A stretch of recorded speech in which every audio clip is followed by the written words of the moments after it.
All right, Dan, thanks for holding on to Cinnamon Girl there. Okay. Okay, so I'm Justin Dunn, American Mustang School. This is Cinnamon, and we practice what I call the sacred art of horsemanship. And what I've defined that for myself is it's a set-apart practice of self-study with a horse as an accountability partner.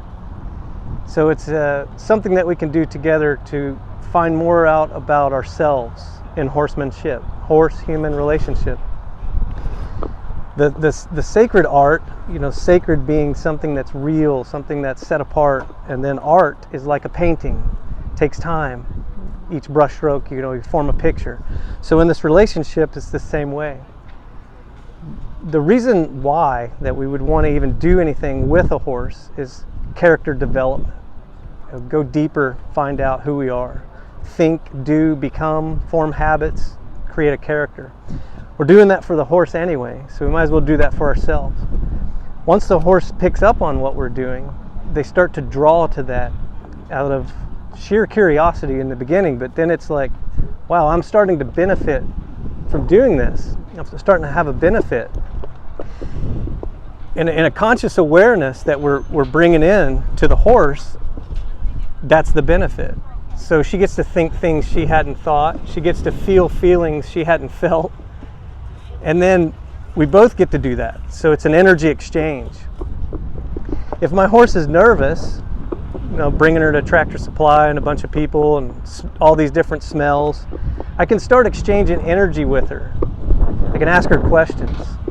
I can observe her feedback, and I can make necessary changes within myself to present to her to get desirable, predictable results. So the horses share 4 things that I've found that we share, and that would be thoughts, emotions. That's an internal pathway of communication. And then they share an attitude, an action, which would be an external pathway of communication. So attitude is a posture. If I can observe a non-verbal communication in my horse, which is attitude, she hasn't done anything in action, but she's got a posture to her. It gives me information. So if I'm looking at a mirror, which she would be presenting information to me, maybe my posture is too aggressive, my stance is too forward, my shoulders are too high. Maybe I need to take a deep breath and just relax my posture. Change the attitude and then ultimately change the action. So as we go through this energy exchange, we can realize very quickly like how to control the 4 things: my thoughts, my emotions, my attitude, my actions, based on the feedback from my horse. And then she starts to feel that energy exchange too, and is realizing, wow, I'm playing a part in this, I have a voice. And then she gets to make choices. So I learned rules to follow playing with horses. Never going to force her to submit with pain or fear. Any living creature, when they feel pain, you know, they recognize it, they understand it, but it's going to create an obstruction or an aversion or an irritation. And that's counter to what we're wanting to do in creating a willing compliance to come with us to do what it is we're doing. Go ahead. So I have a cleanup crew somewhere. We'll get that squared away. So in this energy exchange, she can start to realize very quickly that she's ascending in a conscious awareness. You know, they're just fine out on the grassland, pooping, eating, procreating, hanging out with their horse buddies. But when we invite them into the human element correctly, they start to understand, wow, there's something to this that's different than there. So transitioning from where I was to where I want to be, then she plays an important role or has a higher purpose, so to speak. So in all the human interactions that we have at the school, Cinnamon starts learning energy exchange with other people. So she starts to realize, wow, I can actually contribute to something bigger than myself. So I was asked one time, what's the reward for the horse to come into the human element? I was like, well, it's about the same reward for us, but most people don't see it. It's not a secret. and it's not hidden. They just don't know about it. When you can raise a conscious awareness in a human or an animal, that's the benefit.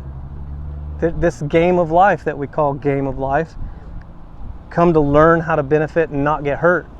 You know, when she was in the wild and she was born, hit the ground, her mother taught her, hey look, analyze everything, life and death. It's really serious. Learn how to play this game of life where you don't get hurt and you benefit. So she poked her nose on a cactus a couple of times. She's going to learn, like, oh, don't do that. It's not of benefit.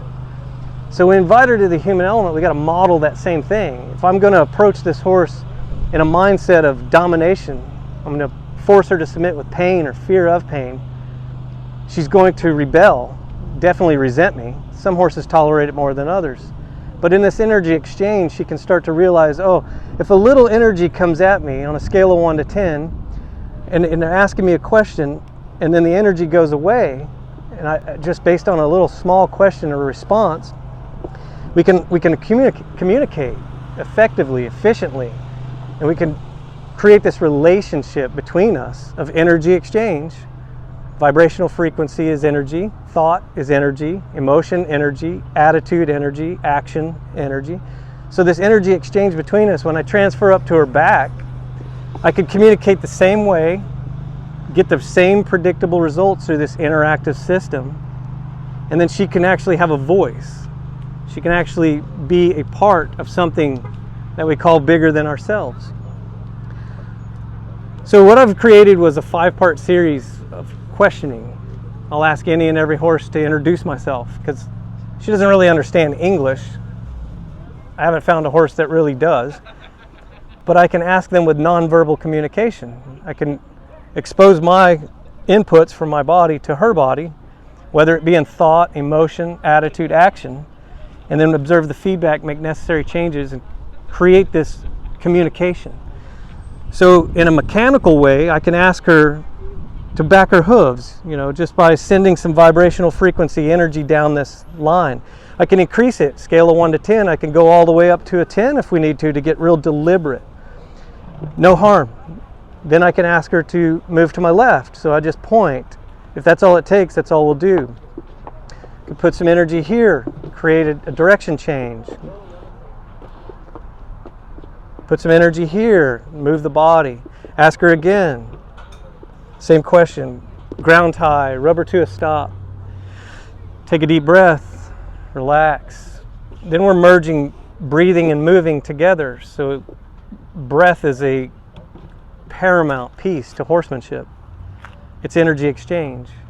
It's the unseen things that are happening with horse and human, breathing. So I've found that everything this horse possesses, I possess in physical form, for sure. Bones, teeth, blood, heart, lungs, you name it, we both share that. The only thing I've found that we don't share is my ability to have connection with the imagination, visualization. You know, create something that doesn't exist. I haven't seen them do that yet.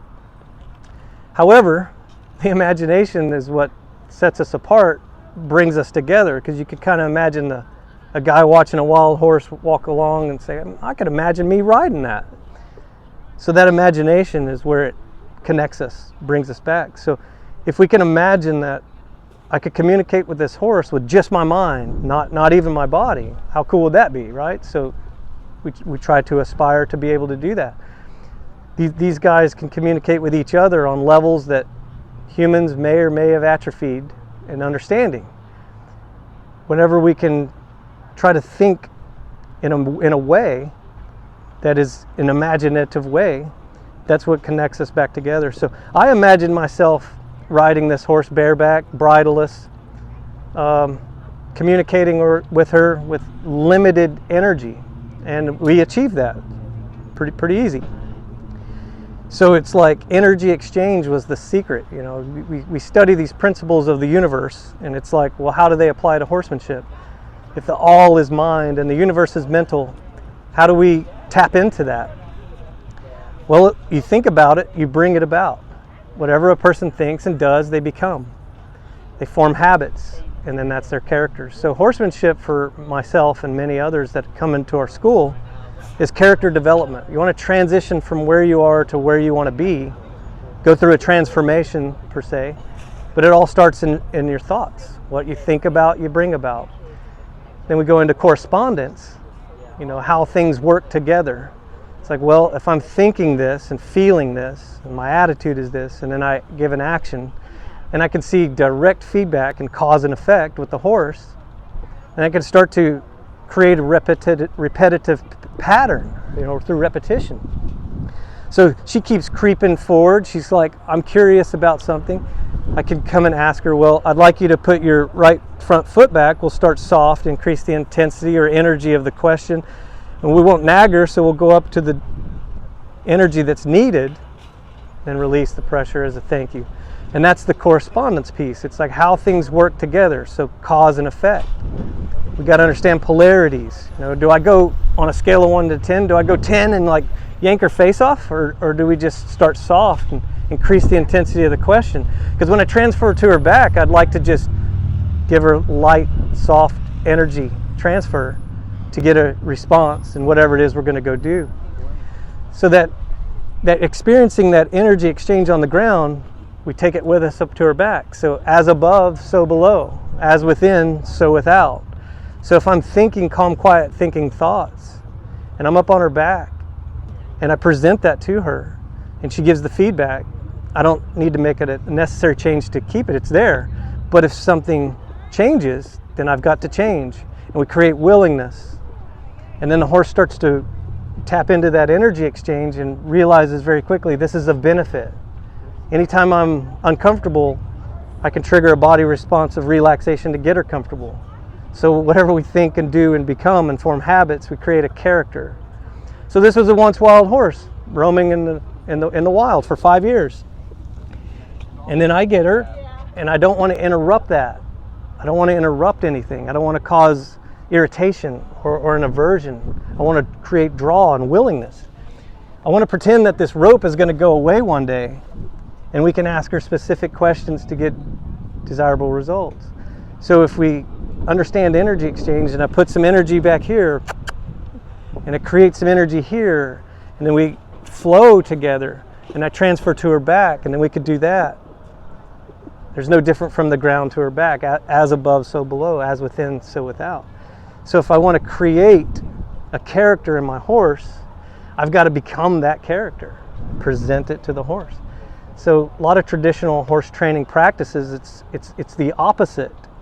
It's forced submission, comply or else. What I've found, which is much more efficient and effective, especially at adding someone else in, is create willingness, willing compliance, where the horse is like, I want to serve, because every living being on the planet wants to serve. I mean, the mineral wants to serve the carrot, carrot wants to serve the rabbit, rabbit the coyote. I mean, it goes on up. It's like, yeah, we serve a purpose. Energy exchange, when you start thinking deeper in those lines, horses tap into that so fast, and they really get to show us how to learn to control what we can, which is energy. And that's basically what this little hour is about, is an energy exchange between horse and humans, understanding those 4 things: thoughts, emotions, inner pathway of communication, and then attitude, action, outer pathway of communication. And those 4 things, thought, emotion, attitude, action, those are energies, back and forth, back and forth, back and forth.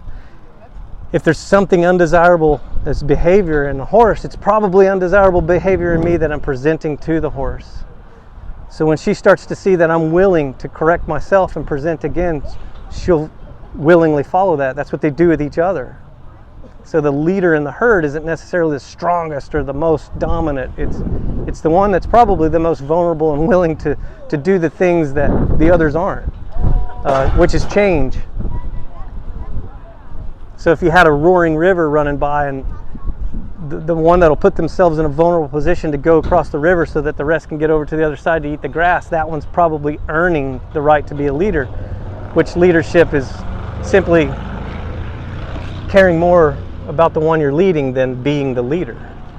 And when they see that, they'll tap into that and want to follow and promote that. So she will only follow me because of benefit. So they follow you for what you're becoming, who you're becoming. Get on her back, it gets very real because, again, she was a wild horse. I'm a predator. I get on her back, it's very intimate, it's close. And then energy exchange is really, really acute. And if we're not prepared, if we're not aware, we're still subjected to the same, but we've got to become aware. Same laws and principles that she's governed by in the wild. We bring her into the human element. We've got to understand them, learn them, abide in them too, so that she can draw to something that she knows is real and will give her a benefit.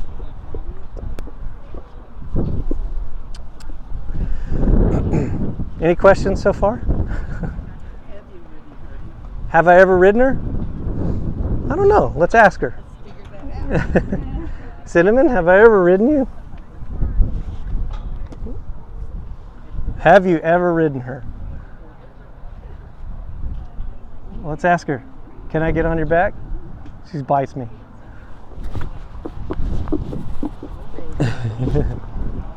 No, I've never ridden her. So she's just telling me what she wants, which is, I'd like to leave. So I'm going to make my way back in there. And we're going to do some energy exchange while I'm on her back. We'll do a one rein, relax, relax. I know you want to leave. We're going to back up. And then we'll breathe, relax. No, just stay. I know you want to leave. Back up, breathe, relax. She's like, can we go? Can we leave? There's a nice little trigger, body responsive relaxation. So yeah, I've ridden her. But if I just told you that, you'd be like, yeah, sure you have. No, Cinnamon's great. I do a lot of demos with her. I haven't done one in a year. The last one was Tractor Supply over in Bass. So, you know, she's a little rusty, I am too, but that's okay. We can establish a feedback loop, and that's the whole purpose of what we're doing. Is I'm going to go inward myself. I'm going to think what I'm thinking, feeling, attitude, action, and I'm going to give that to her and see what she does with it, and then I'm going to make necessary changes, and then we'll have a feedback loop.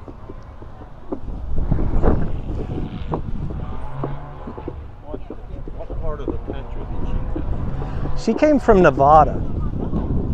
So let's back your feet. No. Now you're pushing through. I know you want to leave.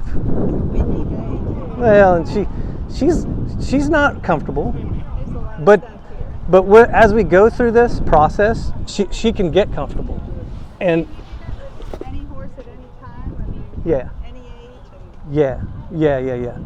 Once you start exchanging energy, so you got to understand this is an environment change. So variables in an equation equal an outcome. If we were at my farm, in my arena, she's been there, done that, used to it, energies are balanced. So I got to understand that, okay, her energy is elevated maybe. Like, I want to leave. I'm not comfortable here.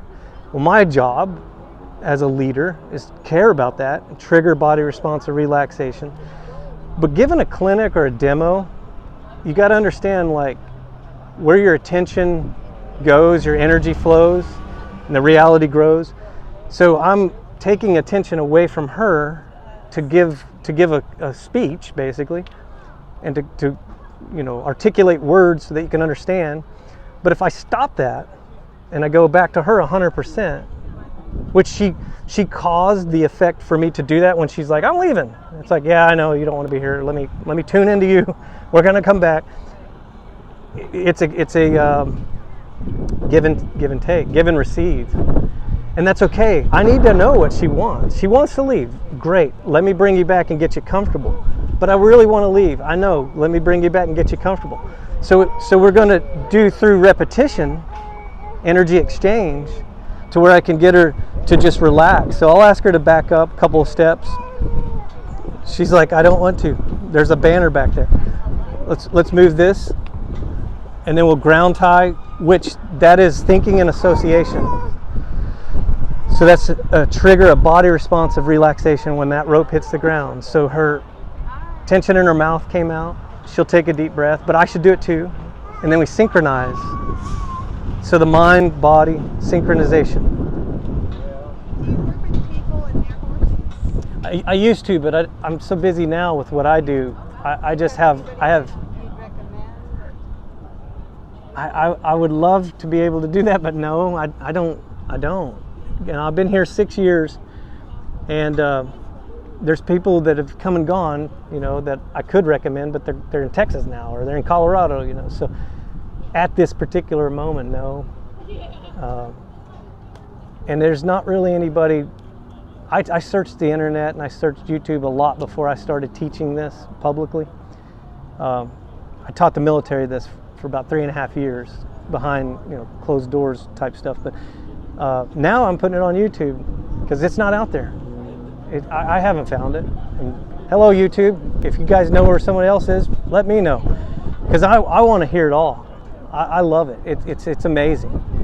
And to get these horses to serve a higher purpose in the human element, that's what I think's missing, because these guys are valuable for humanity, and I think they're undiscovered. I really do. There would never be any talk of destroying them. You know, they're in jeopardy. I don't know if you guys know about the Mustang, plight of the Mustang. They're on the 10 western states, and they're outgrowing their land, so they're culling them off into holding facilities, and they're just standing around, and taxpayers are paying to feed and water them. Well, the value that these guys have is undiscovered, and that's what American Mustang School has done, is to try to let people know, like, this is what humanity needs. This is the disconnect that will help us reconnect. You know, we're in a disconnect. These are the reconnect. Nature. We are nature. We're not separate. And these guys guide us right back into understanding ourselves on a deeper level, to where we can all come together and really understand what's important, and not be distracted with what's not relevant. So horses, they operate in what's relevant, you know, for sustaining life. And she's just not going to do things inefficient or ineffective out there in the wild. People interrupt them in the human element. They tend to develop a character, and it's considered undesirable, and then it spirals into chaos, and then they get labeled, and it's not even fair. It's like, that horse is crazy or untrainable. I've never met one. I've been all over the United States to many rescues, many places. I've never met a horse that's not willing to do this. I mean, it makes perfect sense. It's almost like trade places with the horse and treat them as you'd want to be treated. If I was this horse, I would want to find a human like me. That's what I try to think every time. It's like, I want this to be the best day of your life when we're together. Every time. In any situation, regardless of outside influences. So if you think about that energy exchange, like what this topic is, they self-regulate their energy very well, unless we interrupt it. If I can learn how to control my energies in any situation, regardless of outside influences, I could maintain my character that I want. I wouldn't go do something I don't want and regret it later. So it's like preemptive strike of controlling yourself, understanding yourself, knowing yourself. So horses are like the best opportunity to know thyself. It's really an amazing experience, and it has to be an experience, because even on this YouTube video, or even me explaining this to you in kind of visual, you're getting a sense of it. But until you experience it, it's hard to understand the true essence. So you get a sense, go through experience, and then you can understand.